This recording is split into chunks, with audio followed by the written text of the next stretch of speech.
Bismillahirrahmanirrahim. Calculate the work done by a force F is displacing a body from position B to position A along a straight line. Start करते हैं इस problem को। Question number 11 है हमारे पास।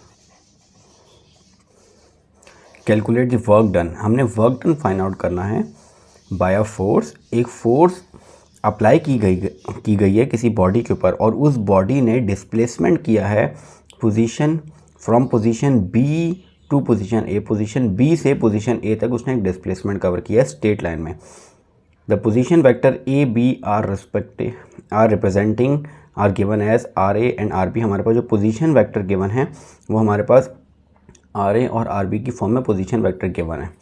अगर मैं इसको ड्रॉ करूं तो फॉर एग्जांपल जो बॉडी है वो यहाँ पे मौजूद थी हमारे पास, ये बॉडी यहाँ पे हमारे पास मौजूद है। अगर मैं कोऑर्डिनेट सिस्टम बनाऊं तो ये हमारे पास कोऑर्डिनेट सिस्टम आ जाएगा।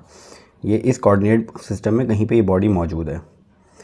हमने क्या किया, हमने इस बॉडी को डिस्प्लेसमेंट किया इसके ऊपर फोर्स अप्लाई करके फ्रॉम पोजीशन बी से। ये पोजीशन बी से फॉर एग्जांपल यहाँ से मूव करके ये यहाँ पे आ गई इस पॉइंट पे स्ट्रेट लाइन के ऊपर। जब हमने इसके ऊपर फोर्स अप्लाई की, जब इसके ऊपर फोर्स अप्लाई करेंगे तो ये मूव करेगी, मूव करके इस पॉइंट से इस पॉइंट पे आ गई। अब ये जो हमारे पास पॉइंट है जिस पॉइंट पे इनिशियली पड़ी थी उसका जो पोजीशन वेक्टर ओरिजिन के साथ गिवन है वो हमारे पास आर बी हमें गिवन है। और जिस पॉइंट पे मूव करके चली गई उसका इस पॉइंट का जो पोजीशन वेक्टर है वो आर ए भी हमें गिवन है। हमें वर्क डन फाइंड आउट करना है। कितना वर्क डन लगेगा इस बॉडी को पॉइंट बी से पॉइंट ए तक ले जाने के लिए जब इसके ऊपर फोर्स एफ अप्लाई हो। तो हमें वर्क डन पता है, वर्क डन बराबर होता है हमारे पास F dot D. Work done हमारे पास बराबर होता है एफ डॉट डी के फोर्स इंटू डिस्प्लेसमेंट। और फोर्स हमें गिवन है हेयर, फोर्स हमें गिवन है F is equals to, force हमें कितना गिवन है, फोर्स वेक्टर गिवन है 3i plus 4j plus 5k। ये फोर्स वेक्टर हमें गिवन है। दूसरी चीज़ हमें डिस्प्लेसमेंट चाहिए। डिस्प्लेसमेंट जो है हमारे पास वो पॉइंट बी से पॉइंट ए तक कितना डिस्प्लेसमेंट होगा वो हमें निकालना है। पॉइंट बी से पॉइंट ए तक तो डिस्प्लेसमेंट वेक्टर बराबर होता है are A minus are B. मतलब जिस पॉइंट पे मौजूद है वहाँ से आर ए में से आर बी को माइनस कर दूंगा तो हमारे पास पोजीशन वेक्टर आ जाएगा। अगर यहाँ पे देखें, मैं अगर यहाँ से जो बॉडी यहाँ से मूव करके यहाँ पे गई है तो इसका जो डिस्प्लेसमेंट हुआ इसका वेक्टर ड्रॉ कर देता हूँ। ये मैंने डिस्प्लेसमेंट वेक्टर ड्रॉ कर दिया। ये डिस्प्लेसमेंट वेक्टर, ये हमारे पास आर ए वेक्टर। अगर ये मैं फिगर देखूँ तो कुछ फिगर इस तरह बन रही है। ओरिजिन से ये पॉइंट बी पे एक वेक्टर जा रहा है आर बी, फिर यहाँ से डिस्प्लेसमेंट हुई हमारे पास इस पॉइंट बी से डिस्प्लेसमेंट ए की तरफ। ये पहले एक पोजीशन वेक्टर गिवन था, एक वेक्टर डिस्प्लेसमेंट का आ गया हमारे पास, और फिर हमारे पास एक और पोजीशन वेक्टर हमारे पास गिवन है आर ए।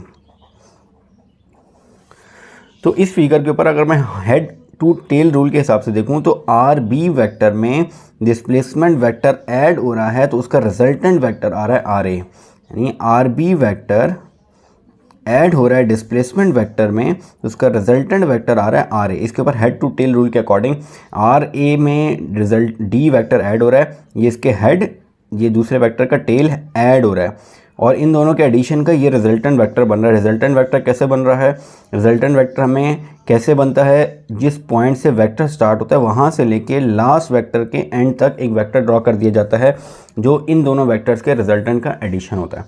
यानी इस वेक्टर में डिस्प्लेसमेंट वेक्टर ऐड किया जाएगा तो रिजल्टेंट वेक्टर आर ए आ जाएगा।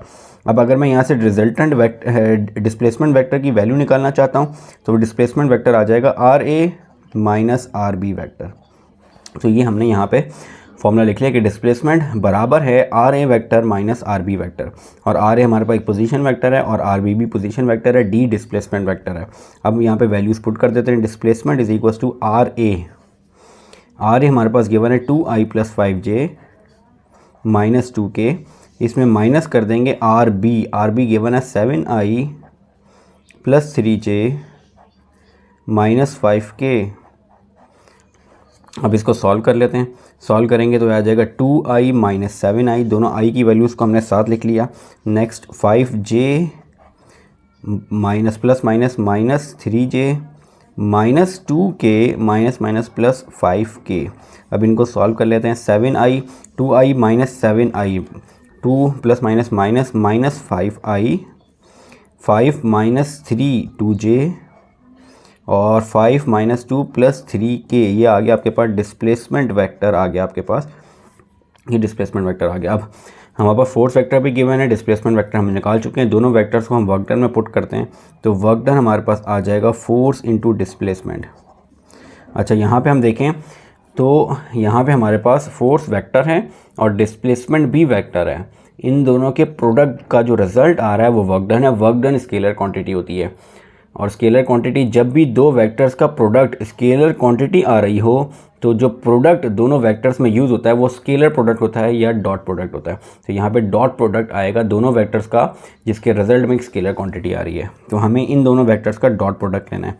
तो फोर्स वेक्टर जो हमारे पास गिवन है वो 3i + 4j + 5k, इसका हमने डॉट प्रोडक्ट लेना है डिस्प्लेसमेंट वेक्टर के साथ। डिस्प्लेसमेंट वेक्टर है -5i + 2j + 3k, ये हमारे पास डिस्प्लेसमेंट वेक्टर गिवन है। इन दोनों का डॉट प्रोडक्ट ले लेते हैं। डॉट प्रोडक्ट में सेम पोजीशन के साथ मल्टीप्लाई होती है। इसका मैग्नीट्यूड इसके मैग्नीट्यूड के साथ, तो 3 × 5 = 15 -15 आ जाएगा और i dot i + 4 × 8 j dot j और फिर 5 × 15 k डॉट k।